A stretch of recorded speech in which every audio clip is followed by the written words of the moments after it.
Welcome to the Faster, Easier, Better show. This podcast is short, fun, and jam-packed with good ideas that you can start using right away.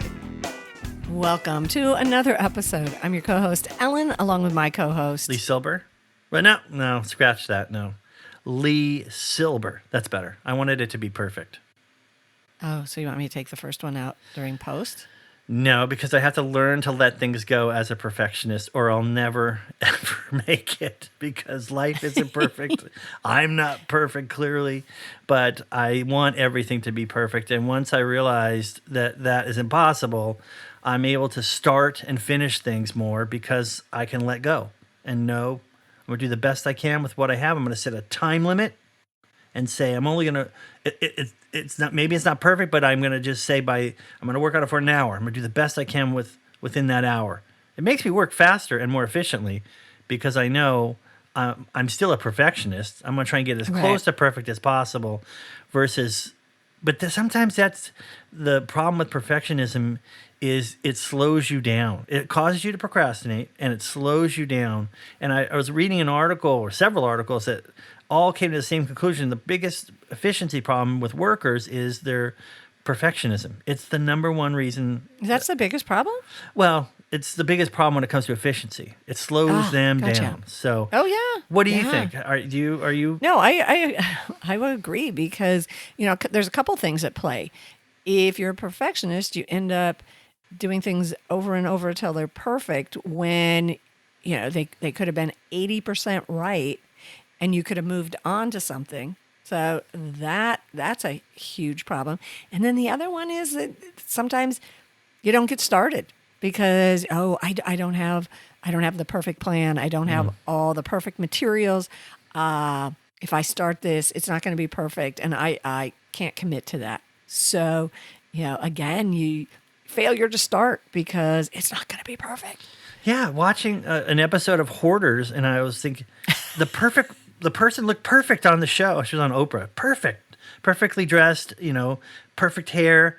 But her house was as cluttered as you can imagine.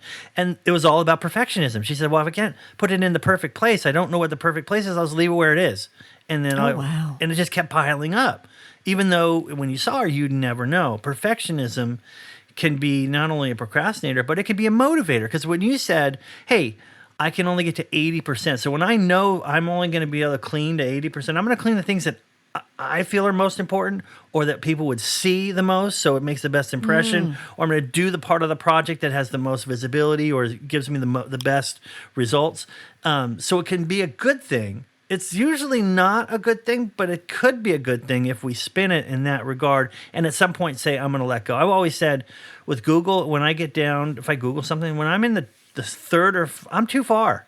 Yeah. The best stuff was in 1 through 10 without the sponsored stuff. Exactly. And so I have to let go. If I didn't get what I need by then, it probably doesn't exist or I let it go. I have to let it go. Or I'm in some deep dive into, I don't even say what it is, but it ain't good. It's not pretty.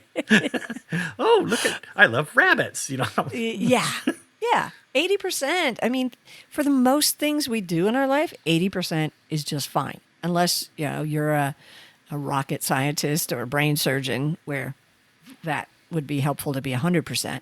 But really, for most of the stuff we do in life, 80% is great. And it doesn't slow you down. It keeps you going. Especially if I know I'm starting something and I'm like, oh, I don't have to be 100% perfect on this. It's just 80. Okay, I can do that. I can do that. Yeah, and you're putting a percentage on sometimes just get it done. Yeah. And sometimes I can go back and make it perfect later, but I'm just going to just let the fact that it doesn't have to be perfect drop all of my fears and barriers and stuff so I can get going, knowing that I'll go back and fix it later. So knowing that it doesn't have to be perfect the first time. Maybe you still can make it perfect down the road, but knowing that I'm just going to start on this and get as far as I can and do the best I can with what I have. And then later I will do my crazy Perfection, because we're both come from an area of graphic design, and I will move a line like a tiny, and I'll sit and look at it, and I'll move it back, and I'll move it up. I don't mind doing that, but if it's something that has to be done by a certain time, I've got to let it go. And I just put the line in the middle where the two places I thought it should be. I mean, and then also, both of us are writers, and the whole concept of the crappy first draft, just write stuff out. And then you can come back and edit it. And I've thought about this, like why as a kid I had issues with writing. Well, in grade school and stuff, they're like, here, you have half an hour to write this. And it wasn't ever like, write this and then you can go back and look at it again because you only had one piece of paper to write on.